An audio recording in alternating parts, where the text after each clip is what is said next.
Madhya Pradesh youth Congress के कप्तान मितेंद्र दर्शन सिंह 30 अगस्त को सीएम मोहन यादव का घेराव करने अपनी युवा सेना के साथ राजधानी भोपाल में कूच करेंगे। मितेंद्र दर्शन सिंह ने शुजालपुर में मीडिया के सामने किसानों और युवाओं के मुद्दे पर मोहन सरकार पर जमकर निशाना साधा। देखिए खास रिपोर्ट।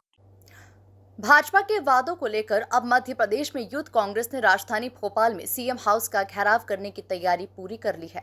यूथ कांग्रेस के प्रदेश अध्यक्ष मितेंद्र दर्शन सिंह ने शुजालपुर में मीडिया से चर्चा करते हुए कहा कि क्या हुआ तेरा वादा अभियान के तहत 30 अगस्त को भोपाल में युवक कांग्रेस के कार्यकर्ता सीएम हाउस का घेराव करेंगे और युवाओं के पोस्ट कार्ड सीएम मोहन को सौंपे जाएंगे।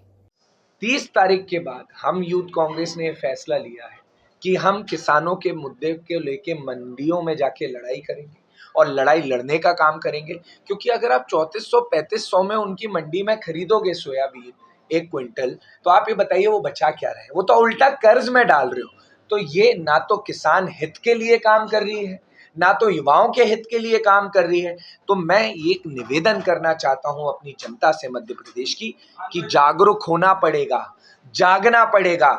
ये भाजपा सरकार सिर्फ आपको जुमले देती है, झूठे वादे देती है, लेकिन जब कार्य करने की बात आ जाती है तो आज हमें और आपको सबको कर्जदार बना दिया है इस भाजपा सरकार ने।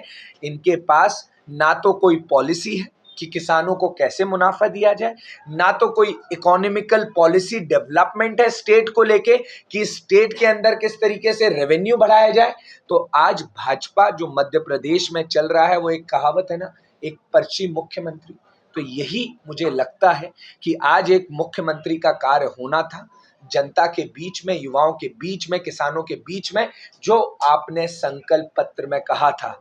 मैं फिर निवेदन करना चाहता हूं कि संकल्प पत्र भाजपा ने ही कहा है, और ये जो ढिंडोरा पीटते हैं कि हम जो कहते हैं वो करते हैं, तो इनसे पूछिएगा कहाँ है वो 2.5 लाख नौकरियां। और इनसे मुख्य बात पूछिएगा, 2020 से जो आपने भर्तियां लेना चालू की, जो फॉर्म भरवाने चालू किए, हम निःशुल्क फीस की भी मांग कर रहे हैं कि आने वाले समय में नौजवान से कोई फीस ना लिया जाए उसके किसी सरकारी फॉर्म के लिए। क्यों?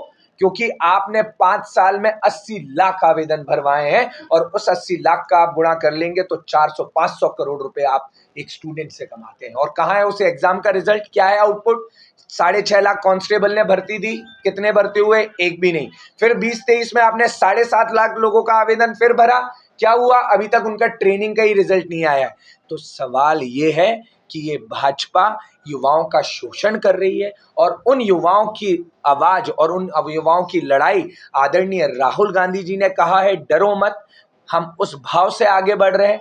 आदरणीय श्रीनिवास जी, कृष्णा जी, सब लोग मिलके इस भाव और भावना से इस लड़ाई को आगे बढ़ाने की बात कर रहे हैं, और हमारा प्रयास है कि इस लड़ाई को हम सशक्त करें। और आदरणीय जीतू पटवारी और उमंग सिंघार जी निरंतर यूथ कांग्रेस के हर एक कार्य में शामिल होकर यूथ कांग्रेस को सशक्त करने का भी काम कर रहे हैं।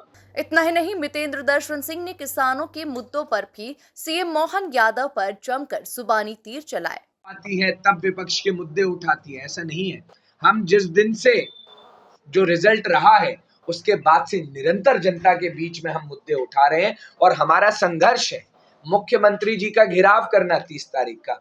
और घेराव हम प्रेम पूर्वक तरीके से कर रहे हैं। जो हम लोगों ने पोस्ट कार्ड अभियान चलाया था, क्या हुआ तेरा वादा, वो सभी पोस्ट कार्ड उनके पास लेके जाना चाहते हैं और बताना चाहते हैं युवाओं के 5 लाख पोस्ट कार्ड हैं, इनकी कब आप सुनेंगे? और अगर आप इनकी नहीं सुनेंगे तो कौन सुनेगा? तो हम उनकी आवाज को सशक्त करने जा रहे हैं, क्योंकि भाजपा रक्षक की जगह भक्षक बन चुकी है। सपनों के सौदागर हैं ये लोग। ये सपने तो दिखाते हैं पर सपनों के लिए साधन नहीं देते हैं। ये भाजपा की कथनी और करनी में अंतर है। कुल मिलाकर मध्य प्रदेश में कांग्रेस अब मोहन सरकार के खिलाफ लगातार आक्रामक हो रही है। एक तरफ जीतू पटवारी तो दूसरी तरफ मितेंद्र सिंह कांग्रेस कार्यकर्ताओं में जान फूंकने की भरसक कोशिश कर रहे हैं। Bureau report, MP news, Shujalpur.